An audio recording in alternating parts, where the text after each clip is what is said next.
Midday 180 night here on News Channel 5 Plus. I'm Jonathan Hutton, joined by Paul Kuharsky and Chad Withrow, two of my best friends. And we do radio every day from noon to 3 on 104.5 The Zone. You can give us a call at 615-737-7767, 615-737-7767. Guys, we're wide open here. We're going to read off Twitter. We've got Twitter rolling at Midday 180 on Twitter. But we want we're hoping some of the regular callers to 104.5 The Zone will call in. And some of the non-regular callers you're exposing that we're friends to, we much prefer it if they think that we actually don't like each other. That's true. Now, is this Fess Ashburn? Is that Slappy Fess? Yeah. Can we get a shot of that? This is the picture from this very show that he tweets out, which is so blurry I cannot see any. I mean, I look like a ghost. It's terrible. Look at that. That's a bad camera. That's a bad picture. I got killed one time for having a bad camera on my phone. That's a bad picture right there. I invite you to take a better picture of that. Something like the sunset picture I took from Cleveland. That would be more appropriate. I also welcome calls from people who have no clue who we are. Just so, we want to get the flavor of what it is we do on the show. But I want people who have no idea, that just want to call in and ask about sports. And there's no dumb questions. Paul will tell you if the questions are dumb on our show. That's Tonight, completely wrong. They're no here's dumb what questions. I want dumb questions. They're so mostly whatever dumb you want to ask, it's all good. They're mostly dumb. It's all fair. Number is on your screen. We start with Slappy Fest, who's on line 4. Slapper. Slappy. Players. What's up? How am I getting knocked for my 1 megapixel special? That's bad. Get a better phone. The flip phone, man. I don't know if it's a bad phone or just a bad picture.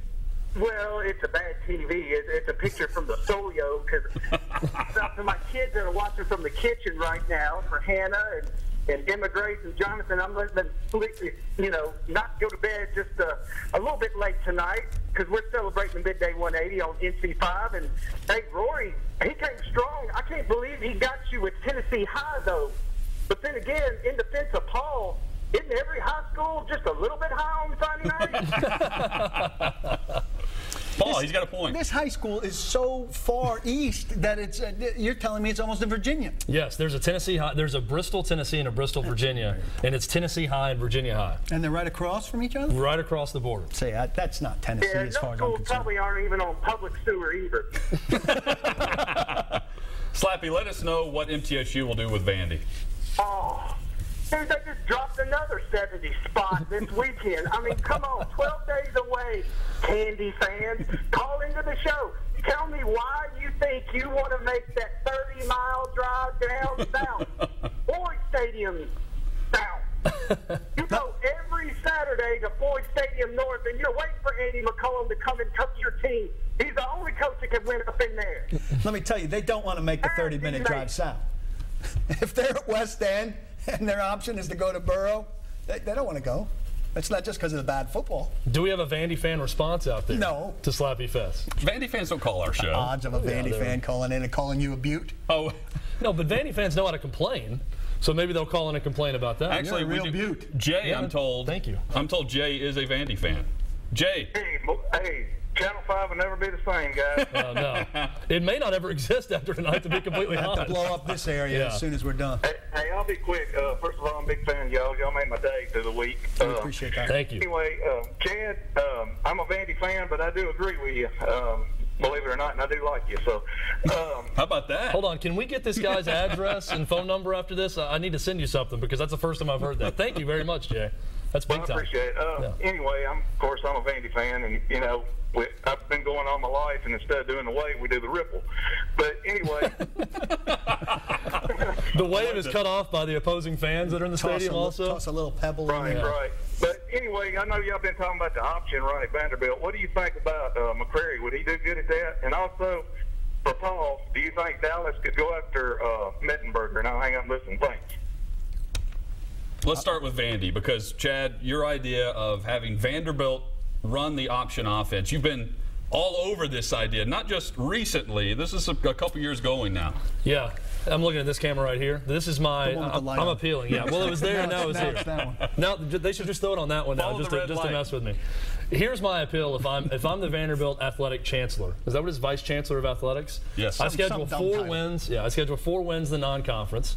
I'm getting those 4 every year. I am hiring a coach to run the triple option. I'm running the Georgia Tech, the Navy, the Air Force, because that is so difficult to prepare for other SEC teams. And sure, Johnny McCrary could run the triple option, but you can go get a better quarterback. I mean, think about that. You could get the second best option quarterback in the country if you're Vandy, right behind maybe Georgia Tech. So I would absolutely do that if I were Vanderbilt. It'd make them a difficult out for every SEC team.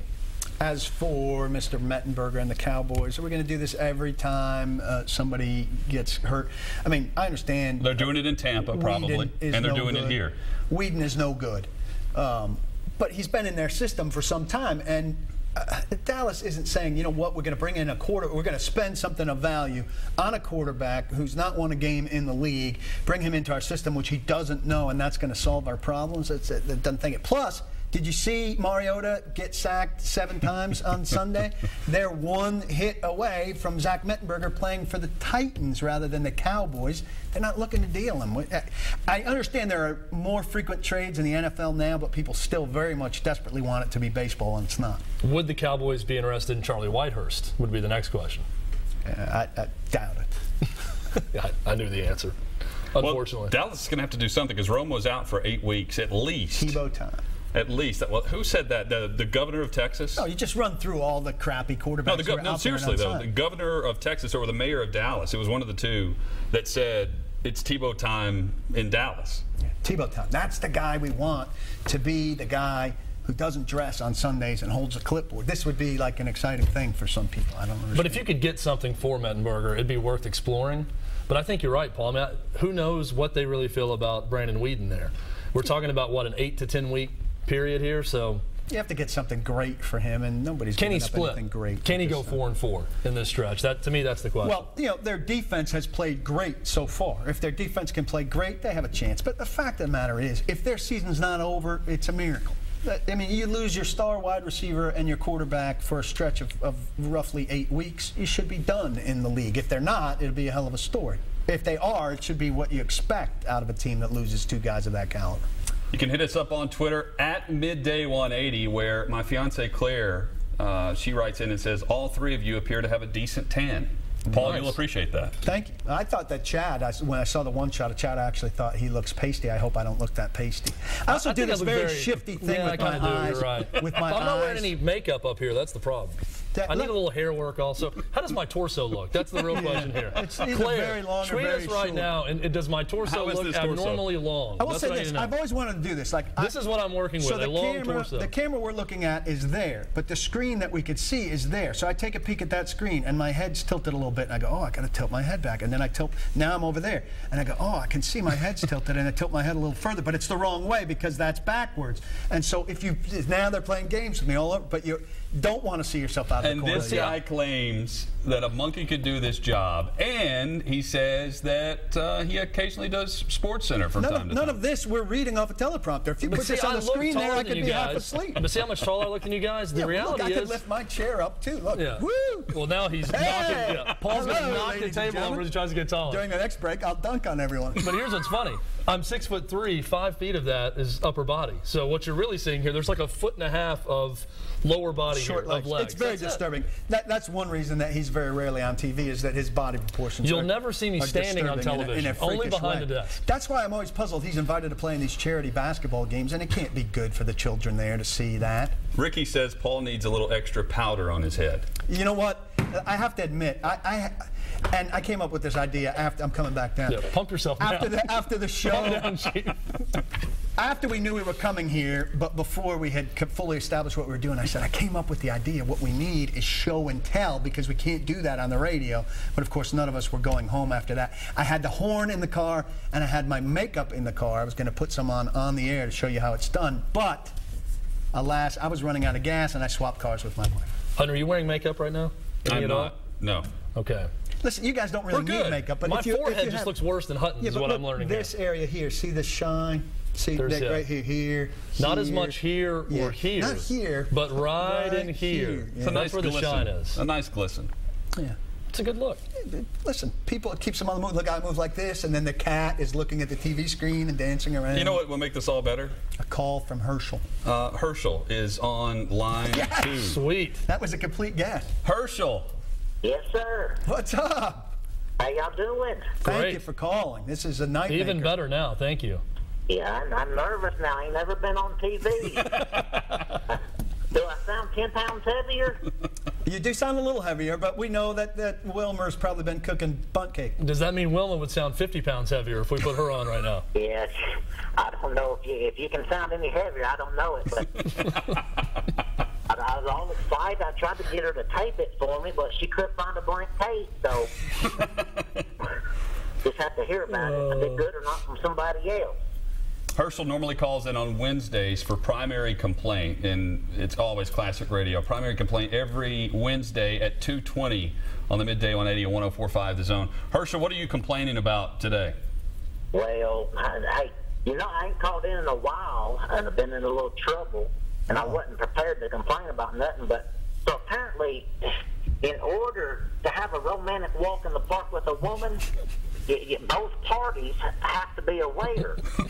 Otherwise, they call it stalking, they said, and they put me on some probation, so I ain't been able to call in a week.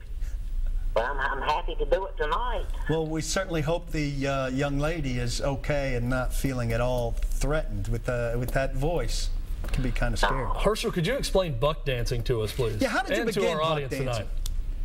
Well, it was explained to me years ago, and it's the best way I know to explain it, because everybody right off the bat says, oh, yeah, but it's heterosexual tap dancing. That's all it is.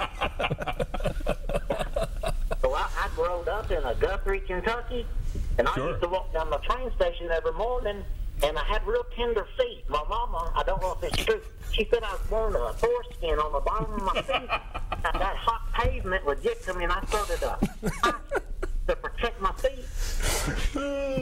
Fella drove by one day and said, hey, son, can I talk to your mom? And he wanted me to start taking buck dancing lessons with me. Kind of put me under his wing, got me my first pair of shoes. My old lock to that, so he put tacks in the bottom of my shoes so I didn't lose that high stepping. And everything I know about buck dancing. I think, Hutton, you could do a Dancing with the Stars, a local Dancing with the Stars here at 5+. And Herschel and maybe Wilmer could be an interest. I don't know. He barely calls into the show anymore because he's so busy roofing. Still a celebrity. I'm doing the lean thing. I'm busy. Doing a lot of roofing. A good roofer, though, I'll tell you that. You are. You did fix a leak at our radio station. We appreciate that. Well, I mean, he's a great roofer. Have you fallen off a roof yet? No, I ain't never fallen off a roof. I'm a good roofer. Now, they say being a good roofer is like being that one stripper who really is trying to work her way through college. Nobody really believed you. Well, here's the thing. I think that would make you a good roofer by nature. As you said, you had tacks in your shoes right from the beginning at buck dancing. Now you just take those up, and I would imagine you. I like to imagine you buck dancing on a roof, and that's tapping down the shingles. Boom. Dance practice and a fixed roof all in one shot. Yeah, it definitely helped with my balance, I'll tell you that. Herschel, we look forward to your call Wednesday on the Midday 180. You are a classic. All right, I'll talk to you later, fellas. Say hi to Wilmer. I will. Love you, Herschel. That's our guy. All right, and Wilma is welcome to call in. This would be a program she would watch, right? Would it? Yeah. Well, maybe the cabin one over there. The Woods and Waters? Yeah. She'd probably chime in on that show. Herschel would too, yeah. Absolutely. It's right up their alley. 615-737-7767 is the number. You're not. No need to do a double take. The Midday 180 is here on News Channel 5. We do look this bad. It's real. It's happening right now in front of you. All of it. Radio on TV, SportsLine continues next. These guys need trunk club.